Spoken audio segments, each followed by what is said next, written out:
उपवासासाठी वरईचा भात म्हणजेच भगर, त्याला आपण भगर पण म्हणतो, ते करण्यासाठी आपण इकडे 1 वाटी वरईचा तांदूळ घेतलेला आहे. हा पॅनमध्ये घालून घेऊया. गॅसची फ्लेम मीडियमवर केलेली आहे. वरईचा तांदूळ छान फुलून येईल इथपर्यंत आपण वरई भाजून घ्यायची आहे. रंग बदलेपर्यंत वरईचा तांदूळ आपण भाजून घ्यायचा आहे.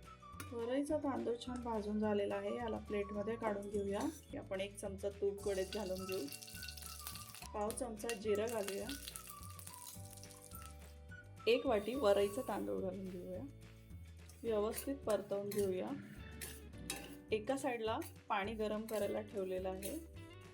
वरईचा तांदूळ फुलेपर्यंत व्यवस्थित परतवून घ्यायचा. 1 वाटी वरईच्या तांदळाला आपण 2 ते 2.5 वाटी गरम पाणी घातलेलं आहे.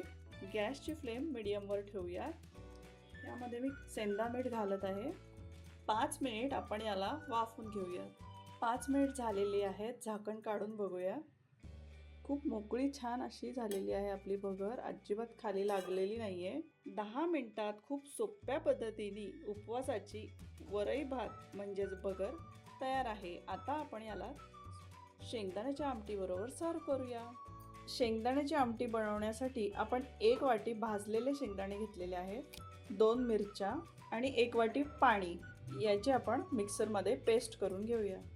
बारीक पेस्ट वाटून तयार आहे. आता आपण शेंगदाण्याच्या आमटीला फोडणी देऊया. गॅसची फ्लेम आपण मीडियमवर ठेवलेली आहे.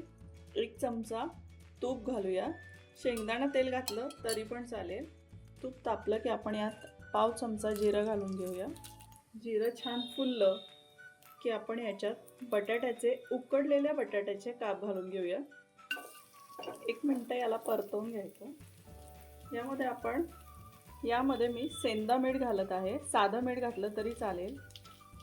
मिक्सरमधून वाटून घेतलेलं शेंगदाण्याचं मिश्रण यात घालून घेऊया. आमटी घट्ट वाटत आहे. यामध्ये आपण लागेल तसं गरम पाणी ॲड करूयात. आमटीला 2 ते 5 मिनिट उकळी येऊन द्यायची. आमटीला छान उकळी आलेली आहे. 2 चिमूट साखर घालून घेऊया. उपवासाची खमंग शेंगदाण्याची आमटी तयार आहे. सर्विंग प्लेटमध्ये वाढून घेऊया.